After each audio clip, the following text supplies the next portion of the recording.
Okay, we're going to try and do the instructions for your second paper this way.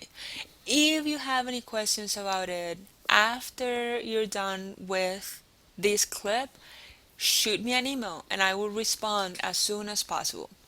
So either you have the instructions in a hard copy or you need to come to content, short papers, and then download the instructions for the second paper. Your second short paper is about Zaytoun and whether or not we can deem that the arrest of Abdul Rahman Zaytoun is an ethical act. In order to make your case, you want to talk about the definition of an ethical act according to the theory you are studying. So if you're doing Kantian ethics, what does Kant think an ethical action looks like? If you're doing moral sentimentalism, what does the theory qualify as an ethical act, right? So those are the first things that you have to keep in mind. I give you in this information, sort of, it doesn't want to highlight it, sort of all the steps that you need in order to have a successful paper. So make sure that you read the information that I'm giving you. Make sure that you pay attention to where the points say, hey, she really cares about this part because she gave it a 40%, right? So no mistakes here. These points correlate with how important this part is in your paper. Sounds good? So, in order to walk you through writing your paper, I have developed this really sweet PowerPoint that I probably will never use again, but here we go. So your second short paper should have a title. Second short paper is not a good title, and Zaitoun and Normative Ethics, not a good title either. You might want to come to the title last when you're almost done writing your paper or when you're done writing the paper. That way you can even pick up, you can lift one of the sentences from your essay that you think it's really fascinating or like you were so clever working on that sentence, right?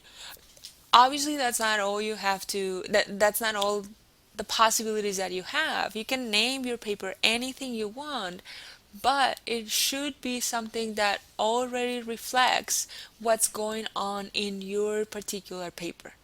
Okay? So, after the title, we get to the introduction. Make sure that your introduction keeps the paper simple. Your reader, you have to think about your reader being just any person, not me. I'm grading it, but this is a paper that you should be able to hand to anybody else, whether they have read or haven't read Zaitoun, right? So think about this rule of thumb. No more than 10% of your paper should be part of the introduction.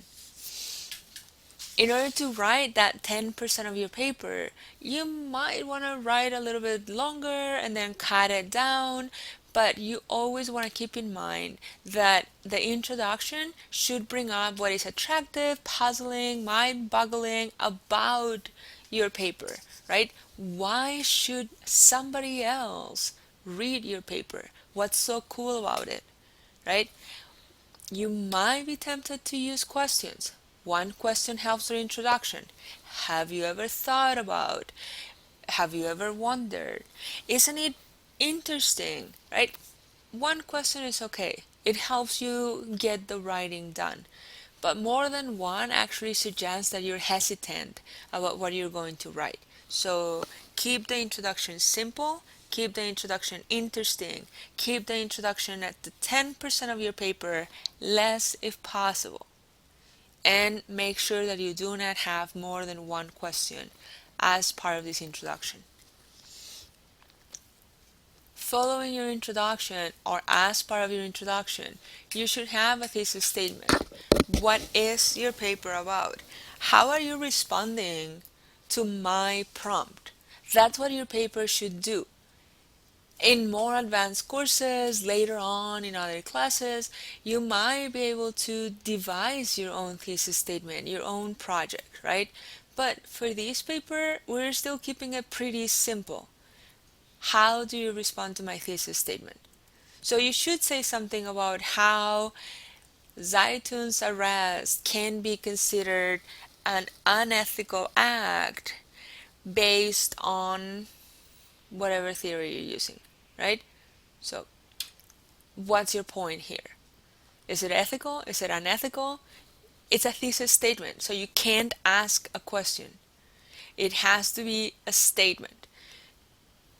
Your point is either that according to your theory, Zaitun's arrest is ethical, or that according to your theory, Zaitun's act is unethical, right? So, which brings us to which philosopher theory will you use? Let's say that I'm working on this paper based on Aristotelian ethics. So that's what I will have to do. According to Aristotelian ethics, an ethical act is blah blah blah blah blah. Therefore, the way in which Zaitun is arrested can be considered, will be deemed by Aristotle as ethical or unethical, right? If you can think about this, that would be awesome. Why do we want to do this exploration? Why do you think the point, what do you think the point is in me having you write this essay, right? So your thesis statement should cover these points. How does it respond to the prompt? Clearly state your point, your position. Do not ask your reader to figure it out. What do you think? And which philosophy or theory will you use in developing the paper? After you have that, obviously there are some basics that you want to cover. How does the argument develop? Tell me about Zaitun. Who is Zaitun? Which situation are you addressing? Why do you want to talk about this? If I have never read Zaitun, would I be able to understand why you want to write about this? So all of these are questions of that first solid paragraph that you should have. Describe Zaitun, not in the minutia, but give us a general idea of what's going on. Why was he arrested? When was he arrested? What had happened? What do we know about Zaitun that might lead us into understanding that probably he was arrested because he was like looting or had stayed behind or whatever you want to say, right? Make sure that you create a scenario. Later on, you get to develop that scenario, but right now, make sure that you are creating that scenario. Which theory are you going to use? Find a way of transitioning from that paragraph where you introduce who Zaitun is or what's happening to Zaitun to this other more philosophical issue. Your reader doesn't know philosophy, so how would you tell him or her what your theory is? Which philosophers might you read when you're talking about this? And what is it, right? A very important part here is to talk about what an ethical action is. This way you set the basis for the application of the theory. And in the application of the theory, you can have your field day. This should be the longest part in your paper. In this paper, you get to combine what happened in Zaitun to what your theory said. So you can talk about in that moment when Zaitun gets arrested, Immanuel Kant would say that blah blah blah blah blah, quote, quote, explanation of the quote, right? So the application of the theory should be the heaviest part of your writing. It should be where you make the point clear as to what happened and how your philosophy interprets things. In order to provide this interpretation, you want to quote. And you want to quote things that are relevant to the point you are making. You want to introduce the quote. Do not just drop it there. Introduce the quote and then give an assessment, an explanation of what that quote means. Later on, you can move on to explaining how it relates to the point you're making. Okay? So, you want to quote from the philosophers you've read. You want to explain the quote. You want to relate it to the argument you are making. And once you have all of that, you write your conclusion. What did you prove? What did you set up to do? And do not, for any reason whatsoever, add any new stuff here. Close the argument. Close it. You don't have to go further than this. Okay? Last thing that I ask you to do, proofread. Make sure that other people are going to understand it. Make sure that you have the MLA format. Make sure that your thesis stands as you stated it before.